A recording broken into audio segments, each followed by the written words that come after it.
Halo, nama saya Cantika Raisa Handani dari Fakultas Keguruan dan Ilmu Pendidikan, Program Studi Pendidikan Biologi, Universitas Kristen Indonesia dengan NIM 2015-1514.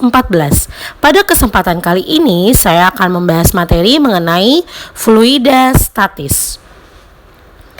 Sebelum masuk ke dalam fluida statis, di sini saya akan menjelaskan apa sih fluida itu.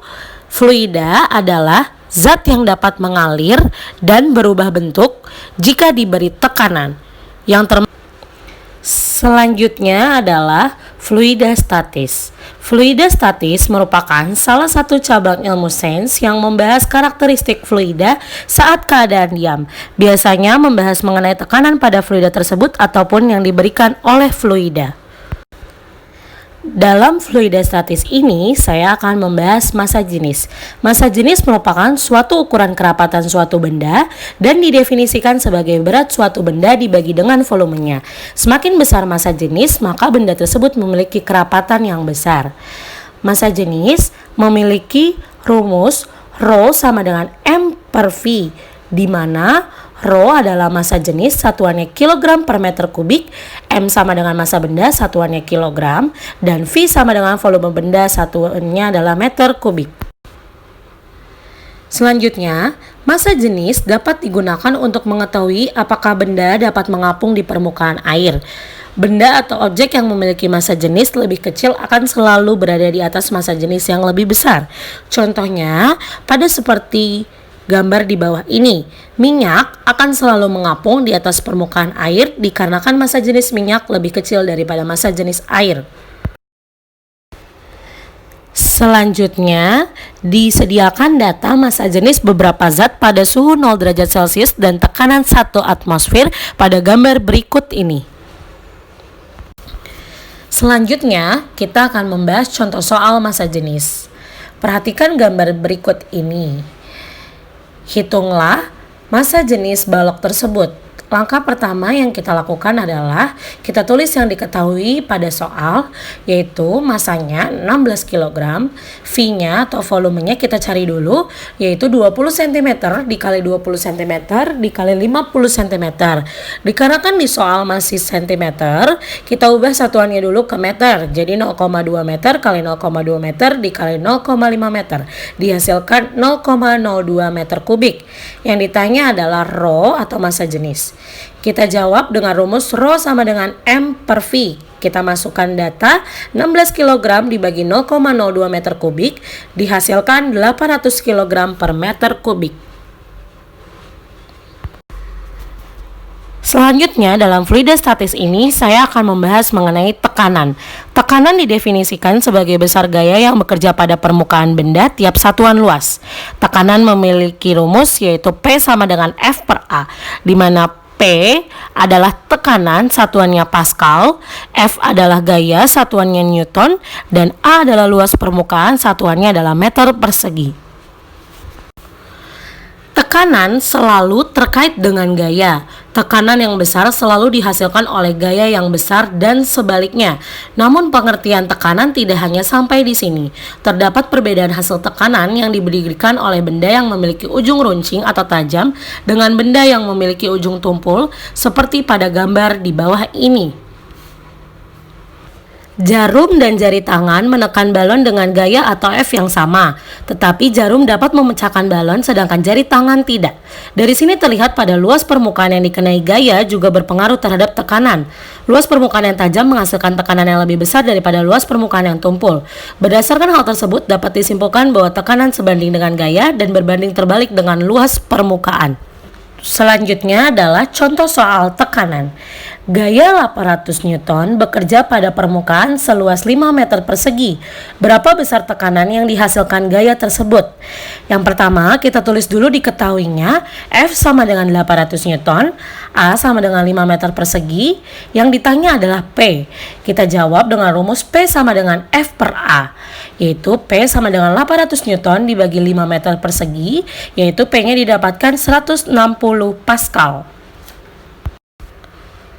Selanjutnya adalah tekanan hidrostatis. Tekanan hidrostatis adalah Tekanan yang dimiliki zat cair yang hanya disebabkan oleh beratnya sendiri.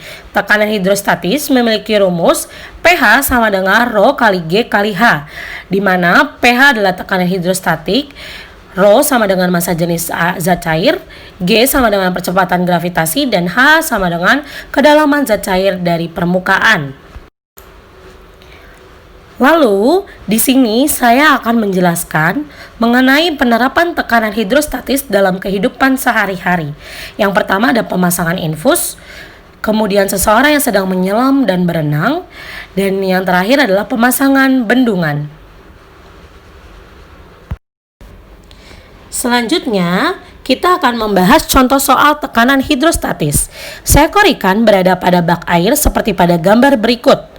Jika massa jenis air 1000 kg per meter kubik dan percepatan gravitasi 10 Newton per kilogram, tekanan hidrostatis yang diterima ikan adalah, kita tulis dulu diketahuinya, H sama dengan 140 cm dikurang 60 cm sama dengan 80 cm.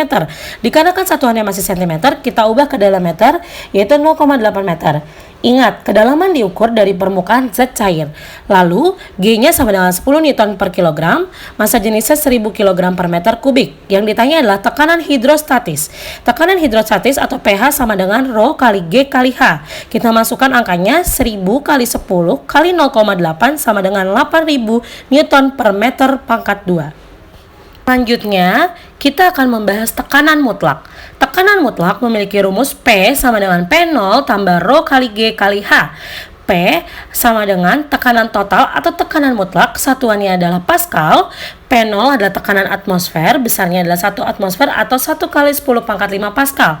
Rho adalah massa jenis zat cair, G adalah percepatan gravitasi, dan H adalah kedalaman zat cair dari permukaan. Selanjutnya, kita akan membahas contoh soal tekanan mutlak. Sebuah danau memiliki tekanan udara luar sebesar 1 atmosfer dan percepatan 10 meter per second kuadrat. Berapa tekanan total di bawah permukaan danau pada kedalaman? 1. 50 cm, 2. 15 meter, dan 3. 40 meter. Langkah awalnya, kita tulis diketahuinya P0 sama dengan 1 atmosfer dan G sama dengan 10 per meter second kuadrat. Yang ditanya adalah P1, P2, dan juga P3. Selanjutnya, langkah penyelesaiannya adalah yang pertama, tekanan total di bawah permukaan danau pada kedalaman 50 cm. Yaitu kita jawab dengan rumus P sama dengan P0 tambah Rho kali G kali H. Kita masukkan angkanya 1 kali 10 pangkat 5 Newton per meter kuadrat ditambah 1000 kg per meter kubik dikali 10 per meter second kuadrat dikali 0,5. Dikarenakan di soal masih kesatuan cm, kita ubah ke dalam meter. Jadi P-nya dihasilkan 1,05 kali 10 pangkat 5 Newton per meter kuadrat. Yang selanjutnya yang B, tekanan total di bawah permukaan danau pada kedalaman 15 meter. Rumusnya sama, P sama dengan P0 tambah Rho kali G kali H. Kita masukkan angkanya 1 kali 10 pangkat 5 Newton per meter kuadrat ditambah 1000 kg per meter pangkat 3 dikali 10 per meter per second pangkat 2 dikali 15 meter. Dihasilkan P sama dengan 2,5 kali 10 pangkat 5 Newton per meter kuadrat. Selanjutnya, tekanan total di bawah permukaan danau pada kedalaman 40 meter. Rumusnya sama, kita masukkan angkanya 1 kali 10 pangkat 5 Newton per meter kuadrat ditambah 1000 kg per meter pangkat 3 dikali 10 meter per second pangkat 2 dikali 40 meter. Didapatkan P-nya yaitu 5 kali 10 pangkat 5 Newton per meter kuadrat.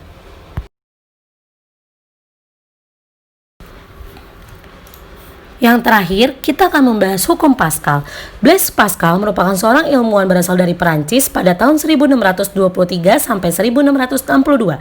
Blaise Pascal menyelidiki setiap kenaikan tekanan di permukaan zat cair akan diteruskan ke setiap titik di dalam zat cair tersebut. Pascal merumuskan prinsip yang dikenal sebagai hukum Pascal. Hukum Pascal memiliki bunyi tekanan yang diberikan pada zat cair di dalam ruang tertutup akan diteruskan oleh zat cair itu ke segala arah dengan sama besar.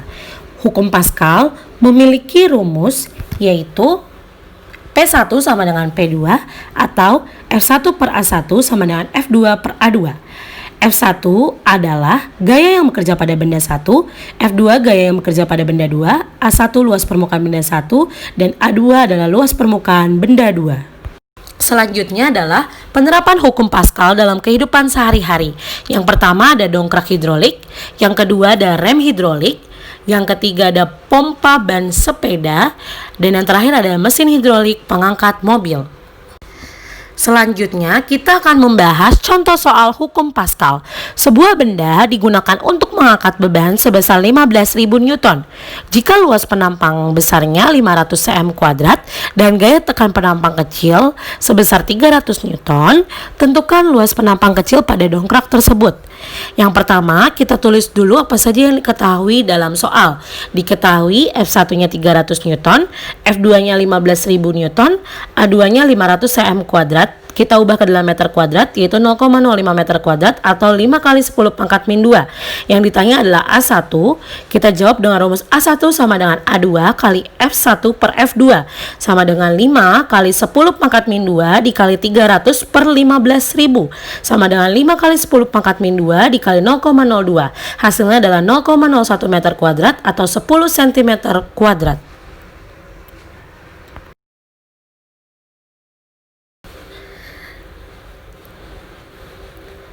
Sekian dari materi yang saya sampaikan. Terima kasih sudah mendengarkan. Thank you for watching. See you in next video.